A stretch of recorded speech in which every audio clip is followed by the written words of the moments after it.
Anda boleh runtutkan kembali. Saya baca cepat saja, dan ini insya Allah Anda hanya akan temukan dalam Al-Quran. Nanti saya berikan rahasia di akhir sebelum kita akhiri. Yo, satu, Anda silahkan bandingkan dengan buku manapun, referensi manapun, Anda hanya akan temukan dalam Al-Quran. Dari sejak sebelum lahir, bagi perempuan yang tengah mengandung, langsung Allah berikan tuntunan bagaimana agar kandungan itu berjalan dengan sehat, nyaman, dan mudah ke persalinan. Quran surah ke-7 ayat 189. Perkembangannya bisa diamati dan dicek kemudian, ya, baik ke dokter atau yang lain. Nanti perkembangannya disebutkan di Quran surah ke-22 ayat ke-5. Dirinci lagi di Quran surah ke-23 ayat 11 dari 9 sampai dengan 13. Kemudian mulai terlahir, dari lahiran diberi petunjuk oleh Allah. Nih, berikan ASI, maksimal 2 tahun. Kalau ingin berhenti sebelum 2 tahun, boleh. Begini caranya. Quran surah kedua ayat 233. Dari sampai usia 2 tahun, menjelang balik, kata Allah berikan 4 pendidikan dini. Ini turunannya, disebutkan 1, 2, 3, 4. Jika Anda ajarkan ini, maka anak ini akan tumbuh. 1, dekat dengan Allah. 2, dijamin taat pada orang tuanya. 3, dia akan baik dengan lingkungannya. Dan 4, dia akan bertahan dalam kebaikan sampai dia dewasa. Quran surah ke-31 ayat 13 sampai dengan 19. Usia 7 tahun, ya, mulai dia balik misalnya, dia akan mulai belajar. Bagaimana cara belajar yang baik supaya cepat paham, gampang mengerti. Turun Quran surah ke-9 ayat 122. Amalannya di Quran surah 96 ayat yang pertama. Kemudian rinciannya diturunkan di Quran surah kedua ayat 282 di ujung ayatnya. Lalu bagaimana mencari sekolah yang bagus, majlis yang baik, guru-guru yang baik, diturunkan Quran surah ke-58 ayat ke-11. Dicontohkan tentang Maryam dan Nabi Isa alaihissalam di Quran surah ketiga ayat 35 sampai dengan 37. Naik lagi, dia mulai dewasa, ya, mulai bergaul, bahkan kadang-kadang merantau, punya tempat komunitas berbeda. Bagaimana supaya dia bergaul tidak terpengaruhi lingkungan yang tidak baik. Maaf ya, kadang-kadang ibu yang sudah mengandung, melahirkan, ayah mencari nafkah, tiba-tiba anak pergi bahkan ke kampus, ke sekolah, dapat teman yang gak bagus, pulang-pulang mengecewakan Anda. Dan bagaimana menemukan tempat-tempat yang baik untuk bisa menjaga perilaku anak ini? Ditemukan nanti di Quran surah ke-49 ayat ke-13-nya. Dirinci perkembangannya di Quran surah ke-12 Yusuf ayat 2 sampai dengan ayat 29-nya. Sampai ketika dia akan mulai kemudian menikah. Kata Allah, pilih pasangan yang baik dengan ta'aruf, berikan mahar yang sempurna. Quran surah ke-4 ayat ke-4. Kemudian dia mulai menikah. Kata Allah, sebelum menikah, pelajari dulu fikih nikah. Banyak orang yang menikah, tapi karena tidak belajar tentang persoalan rumah tangga, apa yang akan terjadi di rumah tangganya. Detil Pak, Bu. Kata Allah, ini, kalau kamu berbuat begini, akan ada miskomunikasi. Kalau ada miskomunikasi, persoalannya akan begini. Solusinya begini. Maka diturunkan dasarnya di Quran surah ke-30 ayat 21. Detilnya di Quran surah ke-4 ayat 34 sampai dengan 35. Paling kiri sebelah atas sampai dengan ke tengahnya. Anda berlanjut, diterangkan oleh Allah, hei, tugas suami saat mulai pertama kali menikah, maka tugas yang pertama siapkan untuk mencari nafkah. Bagaimana caranya ya Allah? Diturunkan oleh Allah. 1, jangan takut kehilangan rezeki. Jangan pernah mencuri. Jangan pernah ngambil punya orang. Karena punya kamu akan saya berikan sempurna. Kamu ngambil punya orang, maka kamu akan menyulitkan diri sendiri. Itu akan dikembalikan pada yang berhak. Ya, turun Quran surah ke-51 ayat 22. Dirinci, begini cara nyarinya. Quran surah kedua ayat 168. Kalau Anda ingin cepat baru bergerak, rizkinya sudah dapat. Quran surah kedua ayat 172. Ada yang dahsyat, dia belum keluar, rizkinya yang mendatangi dia. Jadi nanti di Al-Quran ada 8 jenis rizki. Di antara yang paling hebat, ada yang belum Anda datang, rizkinya sudah menjemput. Ada orang mendatangi rizki, ada rizki mendatangi dia. Contoh, Al-Imam Asy-Syafi'i sedang berdiskusi dengan Imam Malik, gurunya. Kata Imam Asy-Syafi'i, Syekh, rizki itu mesti saya cari dulu, baru kita dapat. Kata gurunya, ya Syafi'i, ada rizki yang cukup kita beramal dekat kepada Allah, dia akan datang tanpa kita cari dengan ikhtiar manusia. Kata Syafi'i, mustahil. Kata Quran kan kita kerja dulu, baru datang. Kata Imam Malik gurunya, kamu yang belum sampai. Kita amalkan ini, rizki datang. Maka berhenti sampai di situ, Imam Syafi'i pamit. Di jalan tiba-tiba, beliau mendapati ada panen anggur, Pak, Bu. Terus dipanggil sama yang punya kebun. Ya, pemuda katanya, sini. Mau bantu nggak? Kalau kamu bantu, kami berikan anggurnya. Maka beliau bantu, panen, petik. Sampai setelah selesai diberikan anggur yang besar-besar, hanum. Senyum, senang beliau. Ternyata senangnya bukan karena dapat anggur. Senangnya karena merasa pendapatnya benar. Kalau saya nggak bantu panen ini, nggak akan dapat saya anggur. Cuma karena saya bantu, saya diberi ini. Maka rasa senangnya inilah dibawa kemudian kepada gurunya, ingin laporan. Tapi perhatikan adabnya. Dia tidak mengatakan, guru, nih saya benar. Kalau saya nggak ikut panen, nggak dapat saya ini. Perhatikan kalimat Asy-Syafi'i. Guru, tadi saya di jalan, dipanggil oleh pemilik kebun, ikut panen anggur. Begitu saya bantu, saya diberikan anggur ini. Beliau tekankan dengan kalimat yang kencang pada kalimat, begitu saya bantu, saya dapat anggur ini. Imam Malik tersenyum mengatakan, Masya Allah Syafi'i luar biasa. Ini siang begitu panasnya. Tadi saya mau keluar ngajar, terfikir di benak saya, Allah kalau ada anggur yang besar-besar, enak rasanya. Tiba-tiba kamu datang bawa anggur. Ini Imam Syafi'i kerja dapat sesuatu, Imam Malik terfikir sesuatu, datang rezeki. Itu ada di Quran surah ke-7, teman-teman, ayat ke-96, paling kanan sebelah atas di mushafnya. Baik, teruskan dulu. Ya, Anda dalam mencari kerja, ingat, kalau Allah yang sampaikan pasti terjadi. Jangan dikira mudah. Kata Allah akan ada persaingan, akan ada kadang-kadang singgungan, akan ada tantangan, maka mulai petakan tantangan apa yang akan Anda lalui saat Anda mulai mencari nafkah itu. Maka turun Quran surah kedua ayat 214, paling kanan sebelah bawah. Am hasibtum an tadkhulul jannata. Hei, apa kamu mudah begitu saja mengira akan sukses dalam pekerjaanmu? Bahkan bisa diartikan surga, ingin masuk surga. Walamma ya'tikum mathalul ladzina khalau min qablikum. Sebelum engkau diuji seperti orang sukses dulu pernah sukses. Lihat mereka. Enggak ada orang sukses yang instan. Cuman balikan telapak tangan dapat, tidak. Kata Allah, lihat orang-orang dulu. Lihat orang-orang hebat dulu, bagaimana mereka bisa kaya, bisa sukses, bisa punya posisi. Masat umul ba'sa, petakan olehmu tantangan apa yang akan dihadapi saat engkau bekerja itu. Satu, kata Allah, ba'sun, ada yang ringan. Ya, ba's. Ba'sa jama' dari kata ba'sun. Dua, dara. Ini sudah menengah, jama' dari kata durun. Tiga, zilzal. Ini yang paling tinggi puncaknya. Jadi kalau Anda sudah mendapatkan ini, yakinlah, berarti Anda akan mendapatkan posisi yang tinggi. Karena mustahil orang besar diuji dengan ujian yang kecil. Zilzal, ini bagian ketiga. Ba'sa, ba'sun, mulai. Kira-kira tantangan-tantangan ringan apa saja yang akan Anda hadapi?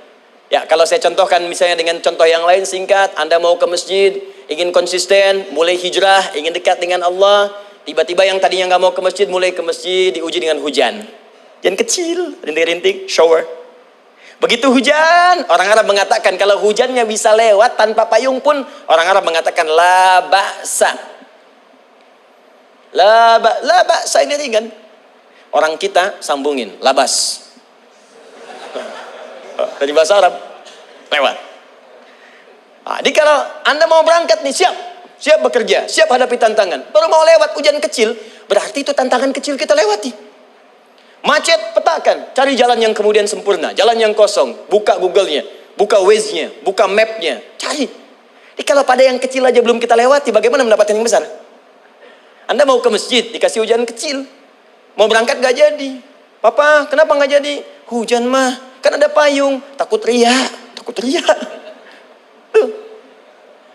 Setelah itu dara, maaf, tantangan fisik. Kadang-kadang mulai ke fisik.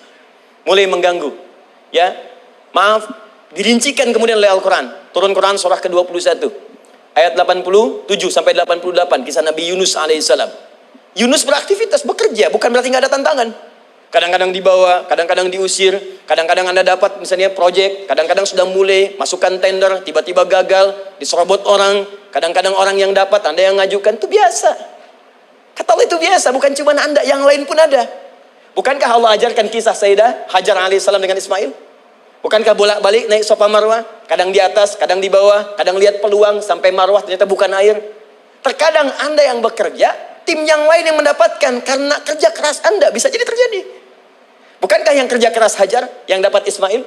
Mungkin Anda yang konsep, yang dapat minyaknya orang lain. Mungkin Anda yang kerjakan, yang suksesnya teman Anda, gak ada masalah. Dan itu kemudian akan bermanfaat bagi Anda. Tidak mungkin setiap keringat yang keluar dari diri kita mustahil, kecuali akan melahirkan manfaat yang kembali pada diri kita. Tantangan. Tapi yang paling dahsyat, ini yang gak ditemukan di sebagian referensi yang kita baca. Ketika Allah menjelaskan semua tahapan-tahapan tantangan ini sampai ke puncaknya zilzal. Zilzal itu kalau bahasa sekarang gempa. Ada ujian yang menggoncang hati kita. Ketika Anda kerjakan, ya Allah, tantangannya dahsyat. Kenapa mesti saya, ya Allah? Kau nggak selesai-selesai, ya Allah. Itu wajar, teman-teman. Itu biasa. Kata Allah, orang dulu saja mengatakan, mata nasrullah, kapan ini selesai? Berbahagialah kalau teman-teman sudah mendapatkan tantangan puncak yang paling tinggi ini. Ini artinya Allah sedang mempersiapkan Anda menjadi orang besar di kemudian hari. Dan cara mengatasinya diturunkan Quran surah ketiga ayat 142, paling kiri sebelah atas. Perhatikan dahsyatnya. Yang pertama diterangkan tantangannya, yang kedua dijelaskan cara mengatasinya.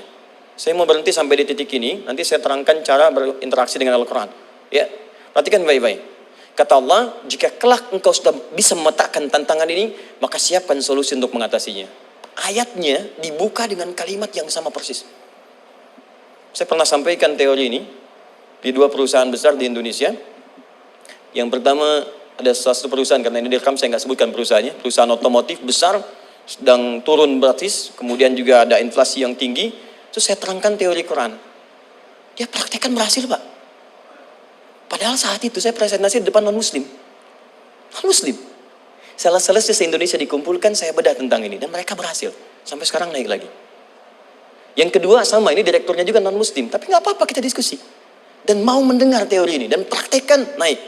Ya, dulu di satu perusahaan minyak juga. Sedang turun, karyawan semua dikumpulkan. Lalu kita bahas tentang ini, kita terangkan. Yang ini yang paling menarik dari Al-Quran. Kalimatnya sama persis. Quran surah ketiga ayat 142.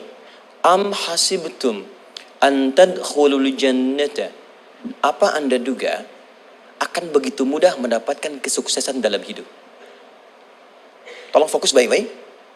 Jangan selalu mengartikan jannah dengan surga. Karena asal kata jannah itu artinya kesuksesan, kebahagiaan yang belum tampak. Surga, kenapa disebut dengan jannah? Karena itu puncak kebahagiaan kita yang belum nampak sekarang. Ya, saya kasih rahasia ya. Ini antara kita saja nih. Kalau ada kata jim dengan nun di depannya, itu pasti tidak nampak, tersembunyi. Apapun tambahannya. Ya, misal, jin kenapa disebut dengan jin? Karena memang ketika diciptakan, dia tidak tampak, tersembunyi. Lawannya ins, karena itu kita disebut ins, karena saat lahir kita tampak. 18 kali disebutkan dalam Al-Quran. Ya ma'syaral jinni wal ins, wa ma khalaqtul jinna wal ins. Jadi jin disebut jin karena memang fitrahnya tersembunyi, gak nampak. Jadi kalau ada jin melakukan penampakan, itu jin sedang kena masalah, sedang keluar dari fitrah. Sama dengan manusia, harusnya tampak. Jadi kalau ada manusia yang senang sembunyi-sembunyi, dia sama dengan, bukan saya yang bilang, sedang punya masalah. Ke kantor, sembunyi-sembunyi. Hati-hati Pak Alfian tuh. Biasa ada pintu depan, masuk pintu belakang. Suami di rumah, buka WA, sembunyi-sembunyi. Bu, hati-hati tuh. Pulang lewat pintu belakang. Berarti sedang punya persoalan dalam hidup. Setiap ada jim dengan nun, pasti tersembunyi. Ibu punya janin.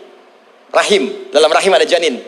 Kenapa disebut dengan janin? Jim, nun, ya, nun. Karena sosok itu belum nampak dalam pandangan kita. Nanti kalau sudah lahir, baru tampak. Jannah, kenapa disebut jannah? Karena belum tampak dalam pandangan kita. Nanti kelihatan. Karena itu dalam Al-Quran, kata jannah itu tidak dikhususkan dengan surga. Tidak dikhususkan dengan surga. Kadang-kadang menunjuk aspek kesuksesan yang belum tampak. Anda mau ngebor minyak, minyaknya belum tampak. Belum kelihatan. Anda mau kerja, ya hasilnya kan belum tampak, baru ikhtiar sekarang. Karena itu orang Arab disebut kaya kalau mereka mendapatkan kebun yang tak tampak sebelumnya. Kebun anggur, bukan kurma, kalau kurma banyak. Kebun anggur, ada apel, ada jeruk, sampingnya ada sungai-sungai, disebut dengan jannah. Ya, kalau punya unta, nggak kaya di Arab, biasa. Karena yang kelihatan padang pasir, unta, hitam, merah, biasa. Tapi kalau sudah punya kebun anggur, yang sulit di padang pasir ada kebun, itu baru disebut kaya. Karena itu orang Arab kadang mengartikan jannah dengan aspek kesuksesan yang belum tampak. Diartikan dengan kebun anggur, kebun apel, dan macam-macamnya. Perhatikan, am hasibtum an tadkhulul jannah. Apa Anda duga ingin sukses itu begitu mudah? Sukses jadi tidak. Walamma ya'lamillahu alladhina jahadu minkum wa ya'lamas sabirin. Perhatikan baik-baik. Sebelum Allah memastikan pada diri Anda terdapat 2 hal yang paling utama untuk mengatasi tantangan tadi. 1, jahadu. Kesungguhan. Serius. Jadi kalau mau sukses, mesti serius. Kerja serius. Cintai pekerjaan Anda. Ya, belajar anak-anak serius. Pastikan belajar dengan serius. Jangan cuma anak-anak duduk paling belakang, nggak pernah nanya, kadang ngantuk, pulang, ujian, besoknya mau ujian, baru belajar. Ya, sistem SKS, sistem kebut. Ya, kadang-kadang sejam, Bu, Pak. Saya pernah ada orang di luar ngadu waktu di Libya, Ustadz, gimana ini orang Indonesia? Kenapa? Saya belajar 3 bulan, besok mau ujian. Teman antum orang Indonesia pinjam catatan saya, baru semalam. Dia dapat 8, saya 7,5. Saya bilang, Anda belum tahu sistem SKS itu.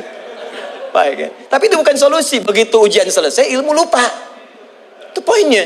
Jadi kalau hanya sekedar ilmu dipakai untuk ujian, pada prakteknya nggak akan terpakai. Ini banyak anak sekolah sekarang hanya belajar untuk ujian saja. Padahal kalau dipraktekkan, kadang kaitan dengan agama tinggi, Bu, Pak. Fisika itu dengan agama itu tinggi. Gaya F1 sama dengan F2, gaya gerak sama dengan gaya dorong. Gaya sedikit, maka keluarnya sedikit. Pukul kencang, bunyinya kencang. Imannya kalau kuat, amalan jadi banyak. Iman sedikit, amal pun sedikit. F berbanding lurus dengan P, hukum Pascal. Gaya berbanding lurus dengan tekanan, masuk bab akhlak. Makin banyak gaya, makin banyak tertekan.